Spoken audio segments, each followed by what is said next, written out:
Os que descem ao mar em navios, mercando nas grandes águas, esses veem as obras do Senhor e as suas maravilhas no profundo. Pois ele manda e se levanta o vento tempestuoso que eleva as suas ondas.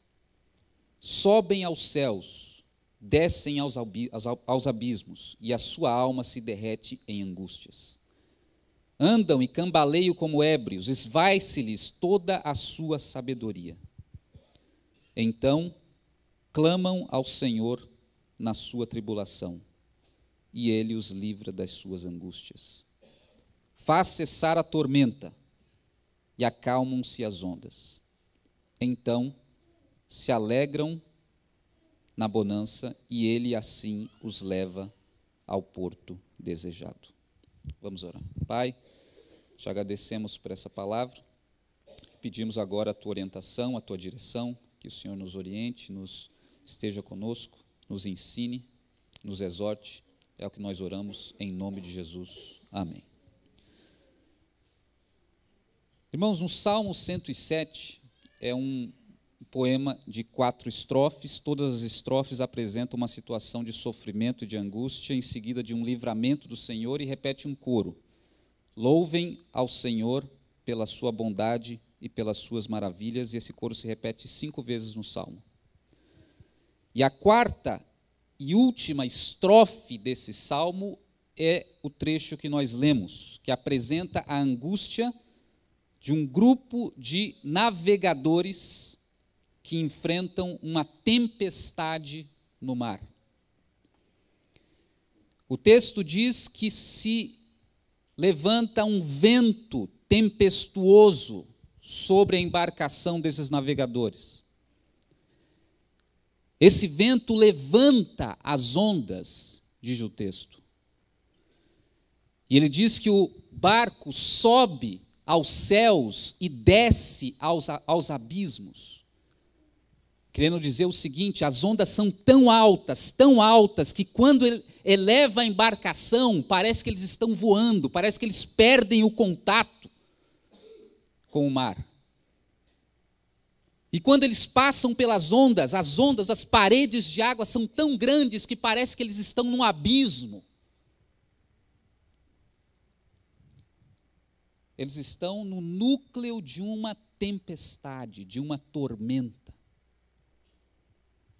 E aí o texto diz que as suas almas se derretem em angústias.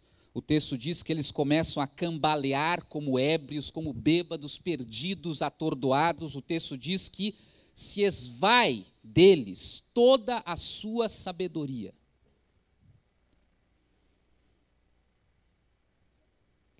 E antes de chegar no ponto da mensagem aqui de hoje, eu queria chamar a atenção de vocês para 2 detalhes muito interessantes nessa estrofe que nós lemos do Salmo.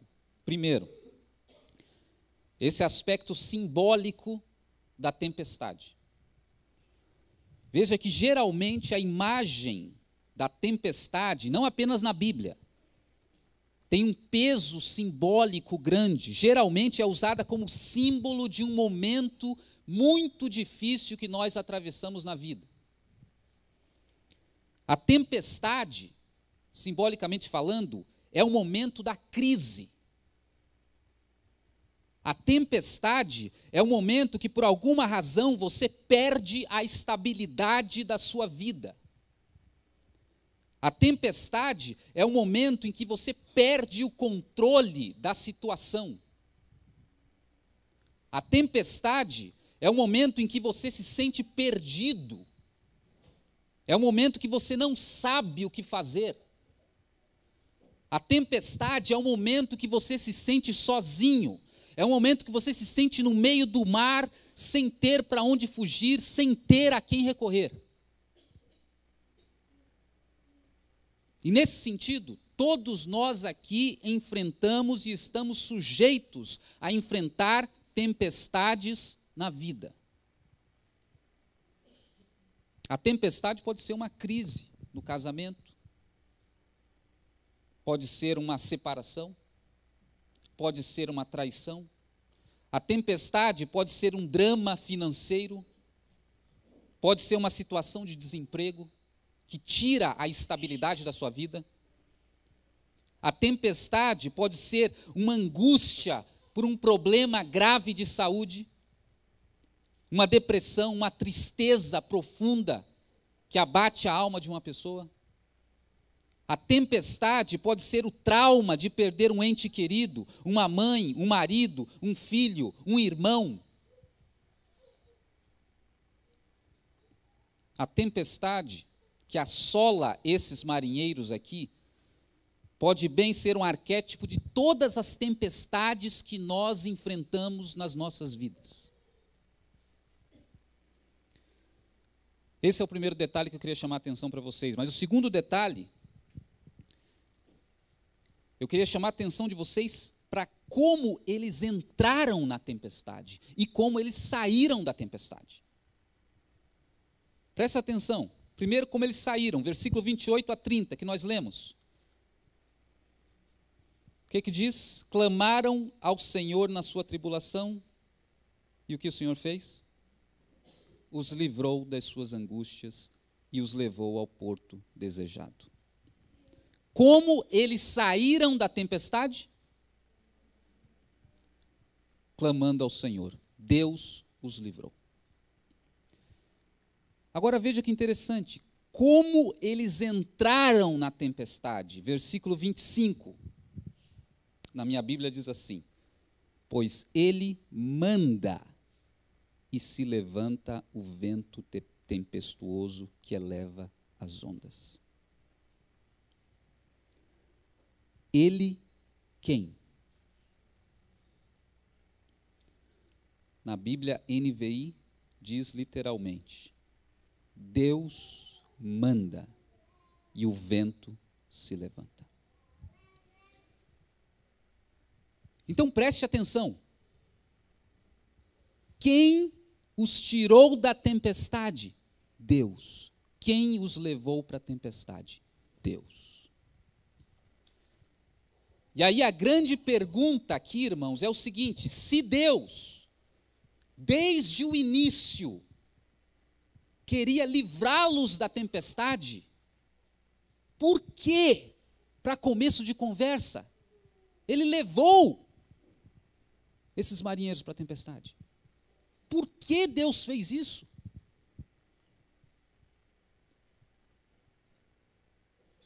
Se o objetivo de Deus era levá-los ao porto seguro, por que cargas d'água Deus soprou as ondas e trouxe a tempestade sobre eles? E o mesmo poderia se perguntar de muitas histórias e situações bíblicas. Se desde o início Deus pretendia livrar os amigos de Daniel da fornalha, por que Ele deixou que eles fossem lançados na fornalha? Se desde o início Deus pretendia salvar Paulo da morte, por que Ele deixou Paulo ser apedrejado? Se desde o início Deus pretendia livrar Jó, por que deixou ele perder tudo? Se desde o início Deus queria levar esses homens para o porto desejado, por que o próprio Deus soprou as ondas? Irmãos, a única pista que eu vejo nesse texto está no versículo 23 e 24, especialmente no 24. Escute, diz o seguinte: os que descem ao mar em navios, mercando nas grandes águas, que sobem aos céus e descem aos abismos, de modo que as suas almas se derretem em angústias. Presta atenção. 24. Esses veem as obras de Deus e as suas maravilhas no profundo. Irmãos, eu não consigo encontrar outra razão para Deus tê-los levado ao núcleo da tempestade a não ser essa. Deus os levou para o núcleo da tempestade porque Ele queria se revelar a eles. Porque Ele queria que eles tivessem uma experiência extraordinária, profunda com Ele. Quando Sadraque, Mesaque e Abidnego, os amigos de Daniel, foram lançados na fornalha, provavelmente tiveram a maior experiência com Deus das suas vidas. Porque o rei que estava lá fora, o que aconteceu? Lançaram na fornalha e não tem ninguém gritando. Aí o rei foi querer saber o que está acontecendo. E quando ele olha lá dentro, o que ele vê? Ué, mas não jogaram 3? Como que tem 4? Tem 4 lá dentro. E um tem um aspecto semelhante aos filhos dos deuses.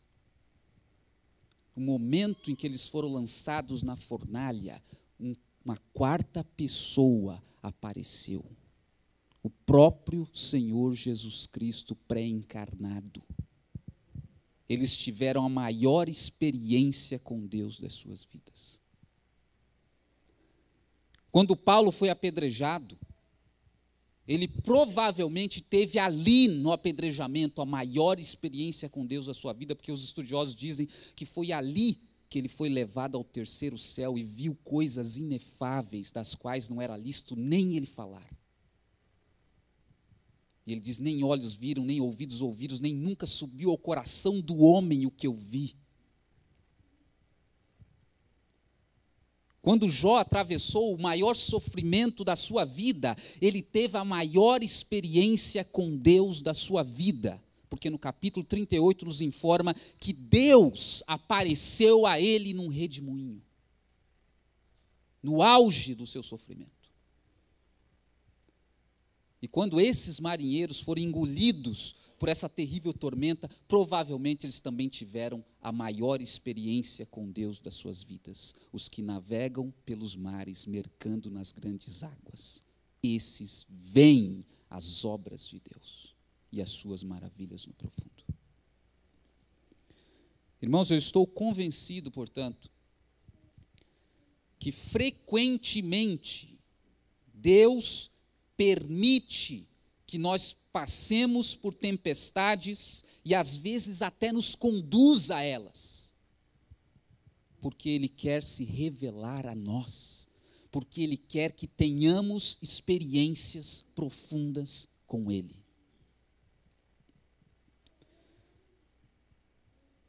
E aí eu quero discutir uma questão aqui com vocês. Por que essas experiências, essas revelações com Deus, que nós temos nos momentos de crise, seriam tão importantes para a nossa vida? Por quê? Em primeiro lugar, porque essas experiências nos levam a algo, por falta de um termo melhor aqui, eu tive que apelar para um termo filosófico, que os filósofos chamam de salto epistemológico. Salto epistemológico da fé. Presta atenção. Na filosofia, geralmente se distingue 2 coisas. O conhecimento, coisa simples, vocês devem saber disso. Conhecimento empírico e o conhecimento teórico. O que é o conhecimento empírico? É o conhecimento que você tem pela experiência de ver, de tocar, de sentir. A experiência da coisa direta. E o que é o conhecimento teórico? É um conhecimento de segunda mão. É um conhecimento que você obtém pelos livros, é o conhecimento que você obtém pelos testemunhos, de alguém que te conta, de alguém que te fala. Esse é o conhecimento teórico de segunda mão. Então veja, por exemplo, alguém pode ter um conhecimento teórico do mar, do oceano, puramente teórico. Sim, ele pode pegar fotos, nunca foi no mar, mas ele pega fotos, ele lê livros e livros e livros e livros e mais livros sobre o mar, e ele pode saber um monte de coisas sobre o mar. Mas outra coisa é o conhecimento empírico, é a pessoa ir até o mar, ver, tocar na água, entrar na água, mergulhar, sentir o gosto da água. Sentir a temperatura no seu corpo, tocar nas espumas. Então os filósofos falam o seguinte: o salto epistemológico é quando você sai de uma coisa totalmente teórica para um conhecimento empírico, quando você vê, toca, sente a coisa. Agora, o que é interessante é que na vida espiritual não é muito diferente. Nós podemos ter um conhecimento totalmente teórico de Deus, só no campo das ideias, só no campo da doutrina. Você sabe intelectualmente aquilo, é abstrato, é um conceito.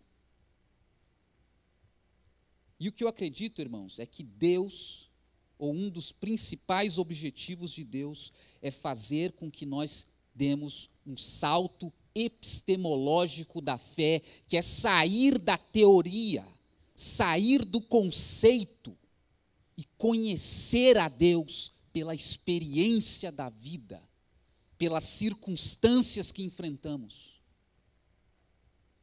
E é quando a Bíblia, o que está escrito, o relato, o testemunho, o que está no livro, se encarna na realidade, se encarna na nossa vida, em nós. Eu acredito que esse é um dos grandes objetivos de Deus. Lembra de Jó? Passou por tudo aquilo, teve uma experiência com Deus empírica, direta, viu as obras de Deus se manifestando na sua frente, na sua vida. E aí lembra o que ele disse na sua última oração no Salmo, no capítulo 42 de Jó? Bem sei que tudo podes, ele ora, e que nenhum dos teus planos pode ser frustrado. Tu dizias, quem é esse que sem conhecimento encobre o conselho? Falava de coisas que não entendia, de coisas maravilhosas demais para mim. Porque eu conhecia-te só de ouvir, mas agora os meus olhos te veem. Por isso eu me arrependo no pó e na cinza. Ele está dizendo que deu um salto epistemológico de fé na vida dele. Você pergunta, Ricardo, Jó não conhecia Deus? Leia o livro de Jó. Talvez ele era o homem que mais conhecia Deus na sua época. Veja os discursos que ele faz com seus amigos sobre Deus. Ele conhecia muito de Deus, teoricamente. No campo das ideias, dos conceitos. Seus amigos também. Mas quando ele tem uma experiência com o Deus, aquele Deus da Bíblia, que ele ouvia falar, aquele Deus da Bíblia, que muitos outros relatavam as experiências, ele fala, eu conhecia só de ouvir. Agora os meus olhos te veem. Ele podia dizer, conhecia-te só pelos livros, conhecia-te só das experiências dos outros, conhecia-te só de ler a Bíblia, conhecia-te só da doutrina, mas agora eu conheço o Senhor. Por que essas revelações e essas experiências que nós temos nos momentos de crise, tempestade, seriam tão importantes? Porque a fé deixa de ser um conceito abstrato para a gente. A confiança em Deus deixa de ser uma ideia e se torna uma realidade. Mas, em segundo lugar, essas experiências são importantes porque quando nós saímos desse nível do conceito, quando nós temos essas experiências com Deus, ocorre uma transformação radical nas nossas vidas. Todas as fichas caem, o nosso entendimento se abre, a nossa postura perante a vida e o mundo mudam. Nós somos elevados a um novo patamar de fé. Lembra do texto que eu citei semana passada, Romanos capítulo 8, 36? É aquele texto que diz o seguinte, Paulo falando, todo dia nós somos entregues a morte como ovelhas ao matadouro, mas somos mais que vencedores em todas as coisas por aquele que nos amou. E por isso, tenho anotado aqui, nem estou certo que nem a morte, nem a vida, nem os anjos, nem os principados, nem as potestades, nem o presente, nem o porvir, nem alguma criatura qualquer poderá nos separar do amor de Deus que está em Cristo Jesus. Sabe o que é interessante nesse texto? É que ele cai na linguagem poética. Toda vez na Bíblia que você lê um texto, sabe que a Bíblia tem muita poesia, mas quando você lê um texto que entra na linguagem poética, sabe o que significa isso? Que as palavras não são suficientes para expressar a verdade que está sendo transmitida. As palavras não são suficientes. Quando a mensagem não são as palavras, é uma atitude, é uma postura, é um sentimento, é uma emoção. Nesse texto de Paulo, a mensagem que está sendo transmitida não são as palavras que ele está dizendo. Se você analisar pura e friamente as palavras, ele está dizendo uma trivialidade. Nada vai nos separar do amor de Deus. Sim, ótimo, excelente, legal. Eu entendo isso, eu falo isso para todo mundo, inclusive. Só que como ele está dizendo na linguagem poética, não é essa a mensagem principal. É o espírito dele. Quando ele está dizendo, nem a morte, nem a vida, nem os principados, nem a potestades, nem o presente, nem o porvir, é o espírito dele, a mensagem, o estado de espírito que Paulo se encontra, que é a mensagem. O cara está fora de si. Ele está totalmente fora de si. Alguém podia perguntar para ele: Paulo, a doença pode parar você? Não pode. Paulo, a traição pode parar você? Não pode. Paulo, você perder alguém muito querido, um amigo querido, pode parar você? Não pode. Paulo, se você for acometido de morte, estiver à beira da morte e chegar a morrer, isso pode parar você? Não pode. Ele chegou num estado de espírito que simplesmente nada. Ele não consegue colocar isso em palavras, por isso que ele tem que usar a poesia. Nada pode impedi-lo na sua caminhada. Nada.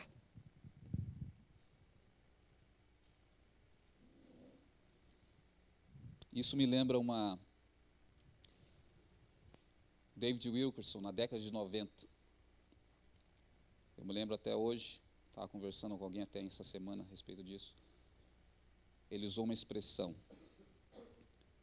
para descrever esse estado de espírito. Walking in glory. Andando em glória.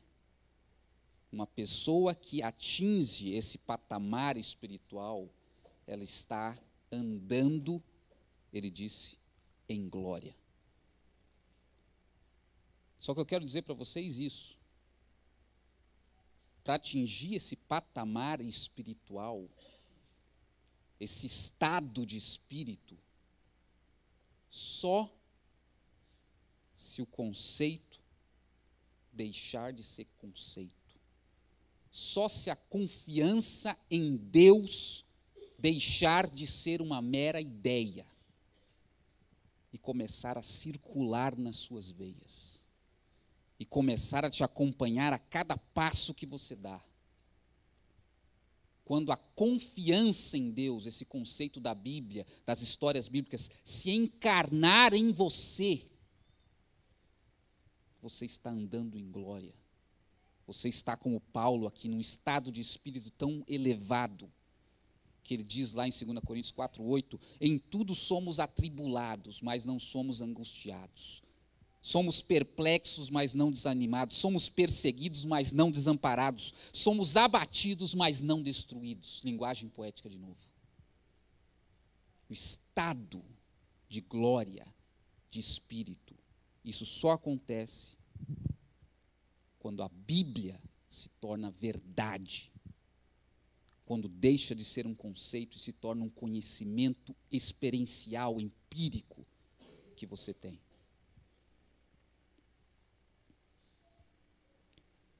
Esse é o estado de espírito lá de Abacuque, quando ele chega no capítulo 3, lembra?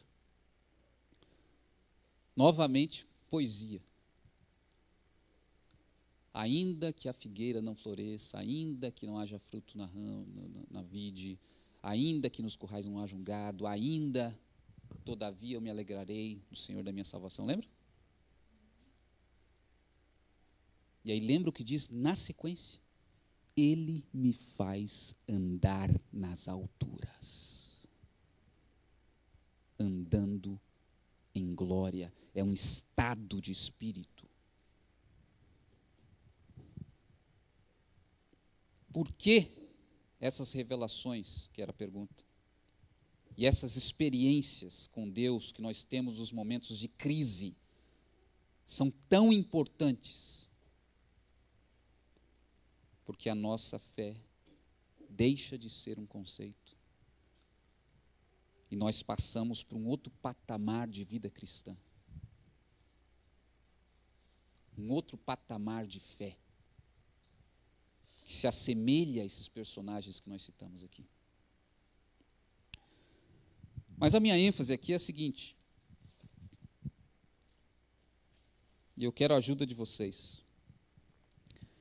Em que situações mesmo nós temos essas experiências transformadoras, essas revelações? Em que situações mesmo?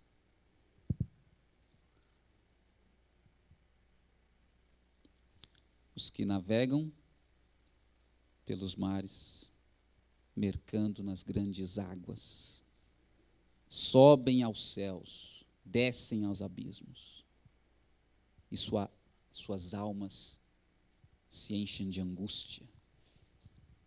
Esses veem as obras de Deus, não de ouvir falar, veem as obras de Deus e as suas maravilhas no abismo, no profundo.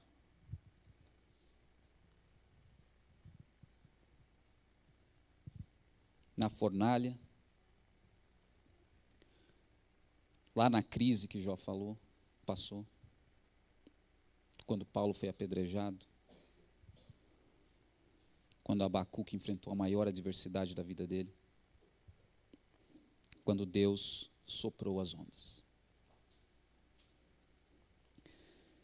Irmãos, quando eu comecei esses estudos, esse tema do sofrimento, há quase um ano atrás, ou um pouco mais de um ano atrás, na verdade, a bem da verdade, eu só tinha 2 mensagens que foi o que Deus tinha colocado no meu coração para trazer para vocês. Pode-se dizer que o resto todo foi contexto.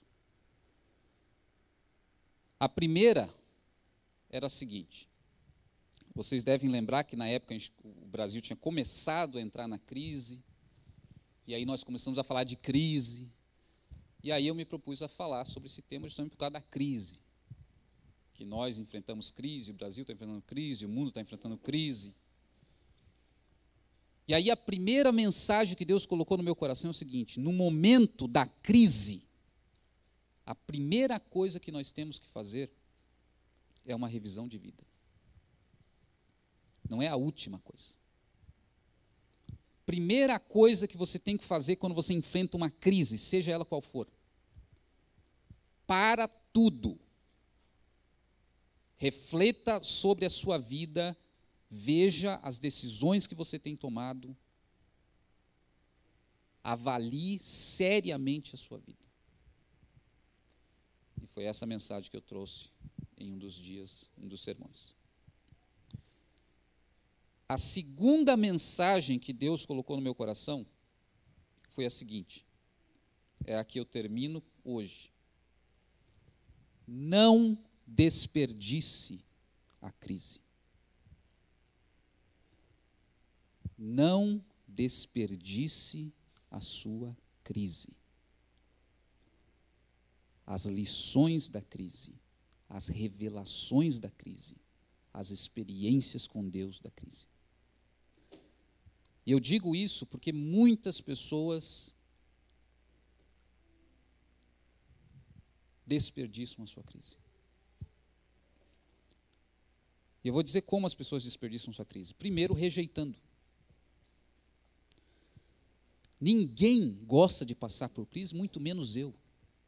Ninguém gosta de passar por sofrimento. Mas uma vez que estamos passando, não desperdice essa oportunidade. Porque essa é uma oportunidade de você passar para um outro patamar da sua vida. Um outro nível de fé e de experiência com Deus. Não desperdice. Então, em primeiro lugar, as pessoas podem desprezar a sua crise simplesmente rejeitando. Em segundo lugar, as pessoas podem rejeitar a sua crise não estando atentas ao que Deus está mostrando a elas. Não estando atentas ao que Deus está falando com elas. Qual a música que o Vitor cantou aqui hoje? Me leva, onde mesmo? Onde eu posso ouvir o quê? A tua voz. Sabe o que o profeta Oséias disse, Vitor? O Senhor nos levou para o deserto, para ali nos falar ao coração. Isso porque, frequentemente, Deus nos leva para o núcleo da tempestade, para ali trazer uma revelação muito profunda para a nossa vida. E eu fico especulando aqui, isso aqui é só uma especulação. Por que Deus tem que levar muitas vezes para o núcleo da tempestade? Não podia ser num lugarzinho um pouquinho melhor? A minha percepção é a seguinte: o sofrimento muitas vezes é como uma bomba que estoura perto de você. O que acontece quando uma bomba estoura bem perto de você? Sabe aquele barulhinho? Por alguns segundos, você não escuta nada. Só aquele barulhinho, aquele apito no seu ouvido. Eu acredito que muitas vezes Deus tem que nos levar para o núcleo da crise, da tempestade, para nós ouvirmos a voz dele, porque caso contrário, nós estamos ouvindo tantas coisas, preocupado com tantas coisas, correndo atrás de tantas coisas, é tanto barulho, que quando Deus fala, nós não somos capazes de escutar nada. É muita poluição sonora. É por isso que Jesus muitas vezes queria falar com Deus, o que ele fazia? Largava tudo aqui, subia no monte, sozinho, sem ninguém por perto, sem ninguém para incomodar, ou ia lá para o deserto, ficava lá no deserto, porque é muito barulho. Barulho, sabe o que é? É conta para você pagar, é filho para levar na escola, é preocupação no trabalho, isso é barulho. Deus pode gritar, a gente não ouve. Aí Deus fala: meu filho, eu vou te levar num lugar um pouquinho mais silencioso, para você me ouvir. Aí ele leva a um lugar um pouquinho mais silencioso. Não, aqui não está muito silencioso ainda, então vou levar a um lugar mais silencioso ainda. Até ele chegar lá no coração dos mares, no meio da tormenta. Aí você fala assim: ai meu Deus, fala que o teu servo ouve. Mas é só uma especulação isso aqui, tá? Deus nos leva, é o fato bíblico, e eu não vou aqui continuar especulando por que ele faz isso, mas Deus nos leva para o deserto, para nós ouvirmos a sua voz. Mas tem uma terceira razão porque nós às vezes desperdiçamos a crise. E eu encerro com essa última. Porque nós desistimos.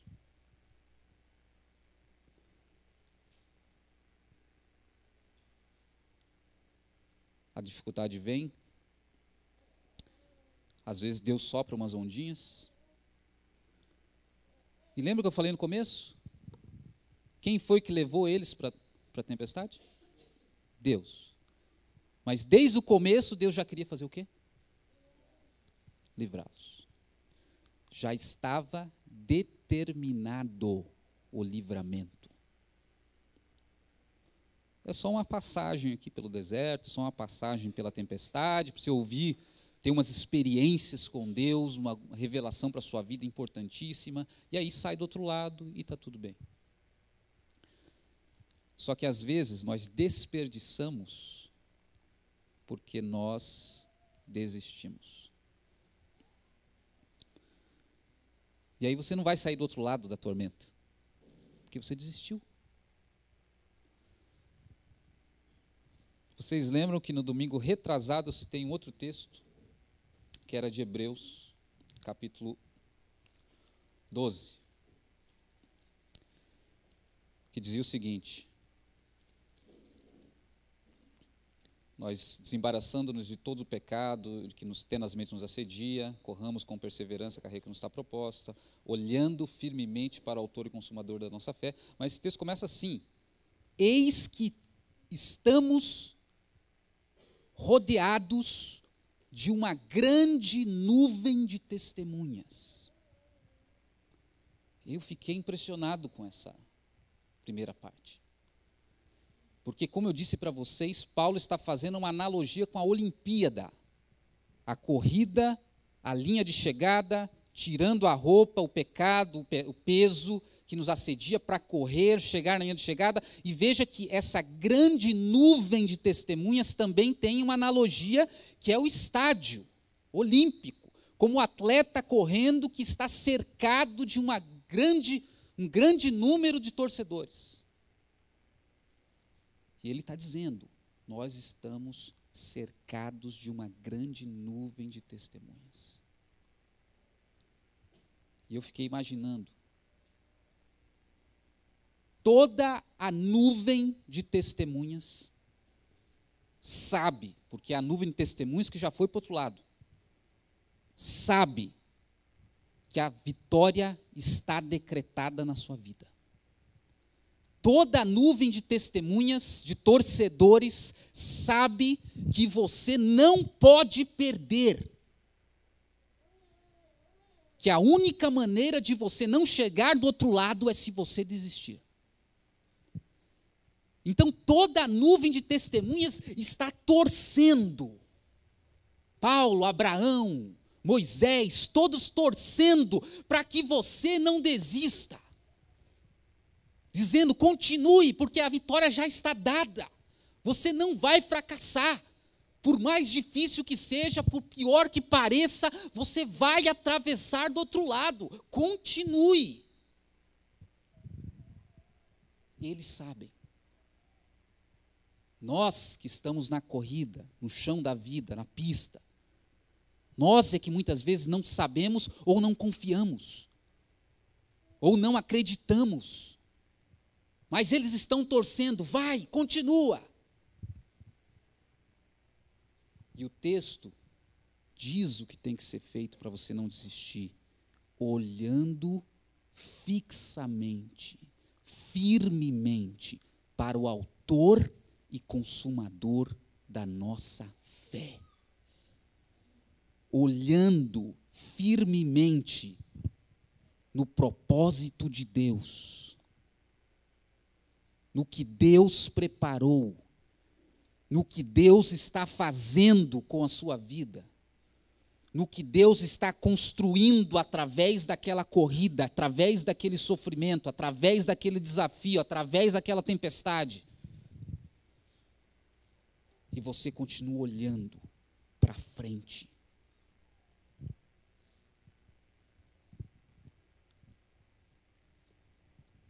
Não desperdice